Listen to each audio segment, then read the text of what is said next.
got to play Azul Queen's Garden. So this is the 4th of the Azul series game.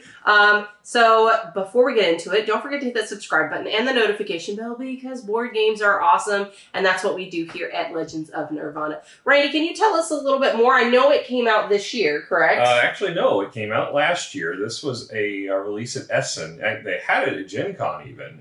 They didn't have it for sale. Why did it take us so long to play it? Because it just now hit the United States stores. Oh, okay, okay. So it's been out for quite a while, but it took a long time to get over here. Rating is 7.7. Rank currently is 2577. It's a 2 to 4 player game, as I think all the Azuls are. 45 to 60 minutes, age 10 and up. I'd say this is probably the heaviest of the Azul series. Yes. Designed by Michael Kiesling. Art by Chris Williams. Published by Next Move Games. The MSRP is $44.95 on this. You can find it on Card House and Miniature Market, roughly it is $35.99 in both of them. Cheapest I've seen it is $35.97 if you get it from Boardlandia, which I've never ordered from before. So I think 3. Yeah, I think 3 cents difference. Yeah, I think. You're basically paying about $36 for this wherever you get it, as long as it's an online. So, going into quality of components, obviously we got the nice Azul tiles. These are hexagon in shape, which are a little bit different than the previous ones. You also have, this one's a little bit different, actual cardboard tiles for the game as well. So that one's actually a little bit on the unique side. I felt like the tiles might be a little lighter than the other ones. They don't feel as heavy. They're not significantly lighter, but they just don't feel quite this chunky. Yeah, I can see that. And then we also have these wild tokens, which honestly, the wild tokens feel a little... I don't know, when you compare to the other tiles, I don't know why they went with the resin mold ones versus, that one didn't make a lot of sense to me, but... Yeah, I'm not sure. They don't seem to match at all. Yeah, they don't look like it at all. But then again, you don't want them to look like the ones that go into the bag necessarily, so... Okay, maybe. Anyway, so that's something to think about. And then your player mats are, again, like the same, I guess, quality from the previous games. They're just, flat sheets of cardstock. Yeah. The only difference is on the scoring board, there's actually a little dial that you have to assemble when you get it that has like a screw centerpiece, which is kind of strange. But yeah, that's the only thing that's different, really, from any of the other Azuls. Yeah, so overall, and you also get this, which they started doing since, I guess, the second one. Yeah, so, and this one's actually really pretty. I like the art for this one. What's your thinking for quality of components? Probably a 6.5, somewhere in there. It's probably about what it's the tiles are about the only nice things, really, that stand out. I can agree with that one, so I'm fine with that score. Now, let's talk about theme. So this is basically you're creating the Queen's Garden, right? That's the name of it. And it's got a lot of this greenery kind of art installation for this garden. It's fine. It's an Azul theme. I mean, it's... No, I will say this is very pretty. I think they did... I think it's very all of the appeasing. All the things on the tiles, the iconography is... stuff you might find in a garden, trees and birds and butterflies, but it's not really, it doesn't look like a garden when you get done building it. Not like Tang's garden, because it's not quite there that. No, but I mean, it's still fine. Yeah, it's a puzzle game. It's not heavy in theme. 6 is what I'm feeling. I'm being generous. Yeah, you're being very generous. I'm going to go 5. I just don't see how this is, anything above average as far as theme. Yeah, same Catan level. It's not important to gameplay. Yeah, I mean, okay, fair enough. All right, so now let's talk about the rule book. So the rule book again. You actually took a while to read this one. Well, it took a little bit to sink in, but it's this typical Azul centerfold, which I'm not a big fan of. The rule book is laid out typical to any other Azul. It does have labeling for all the pieces. There's a lot more to this than some of the other ones as far as just learning how the mechanics work. It's fine. There's nothing exciting about it. It does its job. It took a few read-throughs to get it because of the complexity of some of the mechanics compared to the other ones. Given the fact if you're an experienced Azul player, this one's kind of a shock to the system when you get it out because it's not quite as simplistic as the other ones are. So it's not quite as straightforward. It's okay. I understand why it's under the Azul series, but it's a hard stretch. Like for me, it was a shock. I think you named it. It was a shock to the system because when you were explaining to me, I'm like, wait a minute, hold up, wait. I thought I was supposed to take tiles, collect so many, and put them on the board. Well, you have to build the board in this one. Not to mention that the tiles aren't out where there's a bunch of them at the beginning. So. Yeah, there's that, and then you also have to kind of.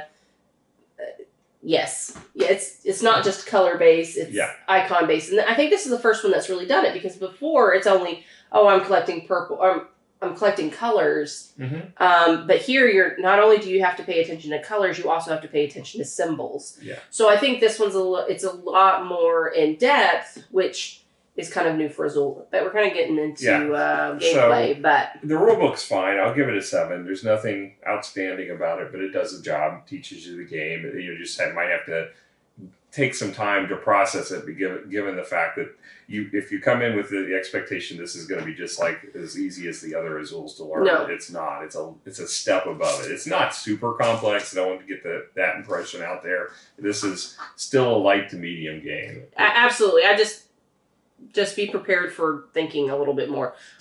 So there's a lot more strategy to this. So let's talk about gameplay. So the gameplay starts up where you have 4 tiles on the stack for each. So there's a stack for each round. Yeah, and depending on the player count is how many will be in the stack. The stack may vary, but those 4 stacks you'll have, and then you'll have a bonus stack where you'll have a -6 victory point token sitting on top of it. That you can take if you want -6 victory points. Well, if you want it, it's a bit more that you want the tile. This -6 victory points just comes along for the ride. Yeah. All right. So you have these 4. So if I'm first player, I'm going to either choose a color or symbol and take all of those of that kind or as many of them as I want and place them in my storage. Now, my storage, I am limited to 12 tiles and 2 land tiles. There's these standard Azul standard tiles, and then there's the cardboard land tiles. So 2 land tiles, 12 tiles. Now the 12 tiles also includes any of the wilds that you have. Now at the start of the game you get 3, I believe. So keep that in mind as you're collecting. So in this particular instance, right, I can either choose the bird symbol, okay, which I get 2 from. That's not too bad. Or I can choose the green, even though the symbols are different. And then I'm going to... No, they have to be different. That's the key to this. You either have... If you take all the same color, they have to have different symbols. If you take all the same symbol, they have to be different colors. Correct. So if you get duplicates, you can't take that if they're the exact same top. Now, I put them over on my board but because I took out of the main one, I'm going to put that to the side, and I'm going to draw 4 more tiles for the next player. So it's kind of the inverse of any of the, like the first Azul, if you will, because you're building the tableau of available tiles, whereas in Azul, you start out with them available, and when you take and leave partial, they go to the middle. In this case, the middle is where everything starts, but you only have 4 tiles there, and when you take, you spread out and create more land masses. Yeah, so the next player goes, and basically it spreads out, and eventually you start collecting. Now, there's a couple actions you can take. Like I said, first turn, it's obviously you're going to take up tiles. Then you can choose to play the tiles on your turn instead of drawing from the center. Okay, now, so for example, this bird symbol, if I look over here on my board, it takes 2 tiles to be able to place this bird symbol, okay? So I can either use so in this case I have 2 and the connecting factor. I can either use the lime green, right? I have 2 of those, or if I had drawn this at the beginning, I could have used this, okay, which they're the same symbol even though they're a different color. And then I can choose, so I want to lay this green one down, so I could just discard this one to place this on my board. Now, when I go to place it on the board, there's a couple of requirements. if I'm placing it touching another tile, so I could place it in the corner where it touches nothing, okay? So that's fine. I can do that anytime I want.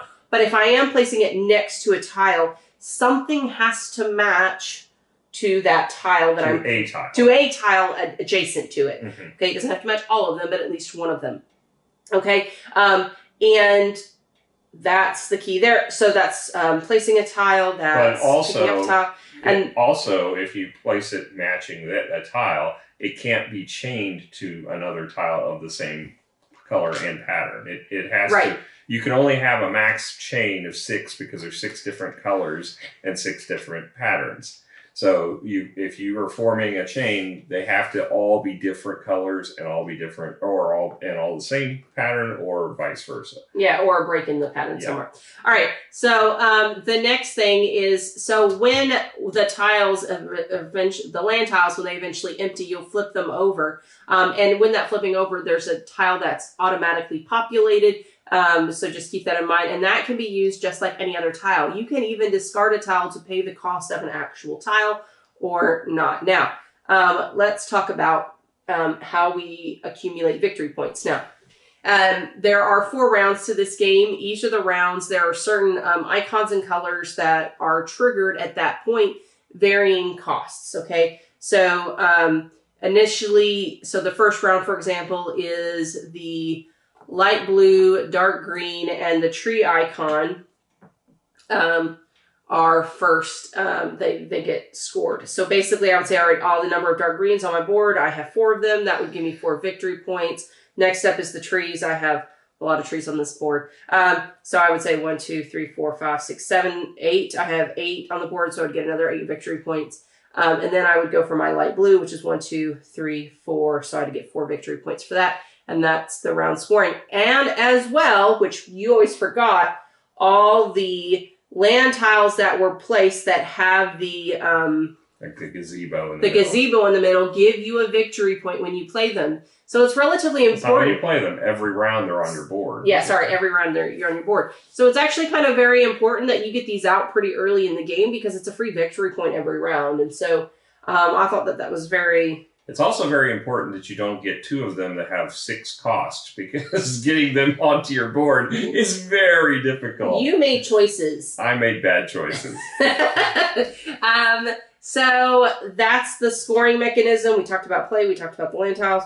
At the end of the game, after the 4 rounds, everything gets scored again as long as you have a chain of 3 of something. And so first, that starts out with the colors. So if I have 3 light blues in a row, I don't on this board. The next one, dark purple. So I do, like, for example, have a row of dark purple. There are 3 of them, so that will trigger its ability to score. And I'll be counting the score cost for them. So for example, this level 6 here is worth 6 victory points. I have a level 3, so that'd be a total of 9. And then I have a tree, which is 1 point, so that would be a total of 10 points for my set of 3 purples. Now, if you have another set of 3 purples somewhere else on the board, that triggers as well. So just kind of keep that in mind. You go through all the colors, and then you do the same thing for symbols, the same thing. So if you have, like, for example, I have 1, 2, 3, 4, 5, 6 level 2s, so 6 times 2 is 12, so I would get 12 points. Now, with those, though, because I have all 6, right, because it's this total set, either a set of icons or a set of colors, at the end, I'll get an additional 6 victory points. So it's kind of important to try to collect a basically full gambit for that. And then that's pretty much the scoring for the game. So we've played this twice, because after the first time I told Rainey, we're not ready to review it. I need to play this again because I need to digest it, because it was so different than what I was anticipating going in. It takes a lot more strategy, I think, than a lot of the other Azuls, because, you know, at first it was like, oh, I need to play stuff that will score right away. But I missed the set collection is so you know, it's worth it to get them all played is what I'm getting at.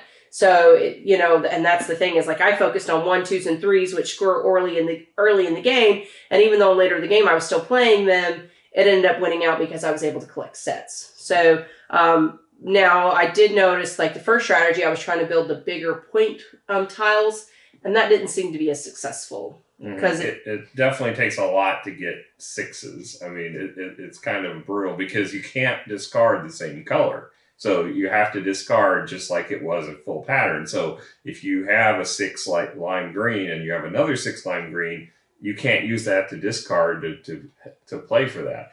So I got stuck with 3 tiles of the same color. Yeah, the forest green 6, and it was and there was nothing you could do. And one of the things you didn't point out is at the end game, you have to pay a penalty for the number of basically pips on the tile.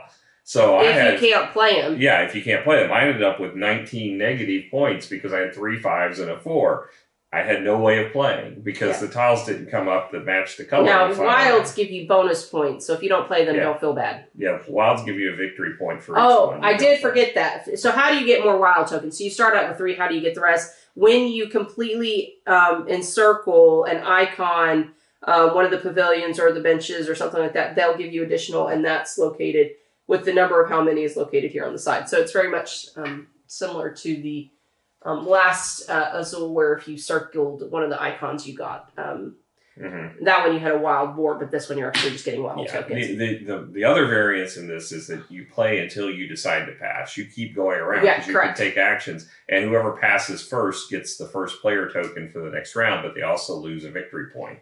And honestly, there's no value add to going first. I almost feel like it was a penalty going first. Yeah, I did too, because you're very limited in your choices. Now you get first dibs at those first 4 tiles if you get a lucky draw, but I mean, you just drew a pretty lucky one. But if that one for was 6s, nice. But I mean, the odds of that, it didn't pan out for me, I know, and I kept getting stuck with the first player token because I kept running in situations where I couldn't play anything because I had a handful of 5s and a handful of 6s and not enough to play anything. Yeah, or not of the right colors. It's like you had the 5 or 6 of them, but you didn't have them in the right color set. And you can get yourself in situations like I was, where I had like 1 space, and if I could have filled it, I could have gotten 3 wilds or whatever, but I could not get a tile to go in that spot. I mean, it just wouldn't work. How sad. It was awful. So it can be a painful game. It's definitely a lot more brutal than the other games. Yeah, you do have to be aware. There is some strategy involved that's not in the other Azuls. You have to plan for all 4 rounds. I think it's a little bit different because before in the other Azul, I like the fact that you could just be like, all right, what tile's out there now? What am I going to do? Like, it's not like... Yeah. Versus this one, you're counting and calculating, okay, what can I play? Especially that last round, you don't want to just take everything. Mm-hmm. You want to make sure that you're taking what you need to be able to actually play. But you also got to be careful with that storage limit because, there were several times like, oh, there was a good setup, but I couldn't take them because I was completely full. And then I ended up losing tiles I needed. So that was so you have to manage it. Like, do you draw something that's mediocre? What if you lose something that's good? Or do you get those tiles played? But then you risk, if you play certain tiles, then you don't have those to use later that you might need for different other items. So it's a lot more thinky. But I thought it was a lot of fun. Most of the time, though, when I think about Azul, I think about that being able to chit-chat and do stuff along with playing it. This one is not as much so. So it will have to play a different niche, I think. What about you? What's your thoughts on this one? I like it, but better than the last one. I never did get the concept of that last one. I know you love it. I know you do. I did not. That was my least favorite of the bunch. You're the odd man on that one. I know I am. I like this one because it's heavier. I still suck at it just the same as I did the third one. But this one, I like the feel of the mechanics of it and the fact that you can go horribly awry, even though it hit me hard this last game. And it's a puzzle that I want to come back to and try to figure out how to solve. So far, it feels like the 5s and 6s are just brutally difficult to try to do anything with. I mean, first time I played 5s. This time I tried the 6s, and 6s didn't work for me at all. Last time I tried 6s, and I failed utterly, and I realized I failed utterly. Wait. I felt miserably when I played the last 6. Utter cow. Moo, moo, moo. Anyway. Let's try this again. No, I understand what you're talking about, because when I tried to play 6 the first round, I just failed miserably and was so far behind. I think Andrew nearly lapped me in the points, but this time around, I only played 1 6, and that was at the very end just because I had a lot of extra wilds, and I was like, oh, that's 6 points, and if I place it at a certain location, it will trigger my 3 dark purple, so I was like, oh, in this case, it's worth it. It's great, because the whole time I was playing and I was struggling, you were like, oh, everything's working wonderfully for me this game. And you ended up getting 1s, 2s, and 3s. You guys let me have them. I had no way of doing anything about it. Well, plan better next time. Mm-hmm. Giving it a score. Come on, what you think? Probably, all these Azuls are good games. Even really the good. third one that I didn't like, I still thought was a good game. This one, I'm going to go ahead and give it probably I'll give it an 8, I think. I'm with you on an 8. I think that's fine. It's a little more crunchy. Honestly, my mom loves the Azul games. I would like to see what she thinks about this one, because this can go either way. This may be a little too crunchy. Or, like I said before, I think it may end up filling a different niche than what you normally think of. Oh, let's play the Azuls, right? Because the Azuls is easy to play, not hard to learn. This one might fit a little bit differently in the recommending factor. But overall, I agree with you, an 8. Well, thank you guys so much for joining us. We had an absolute blast tonight, and hopefully you guys did too. Come hang out with us again. Bye.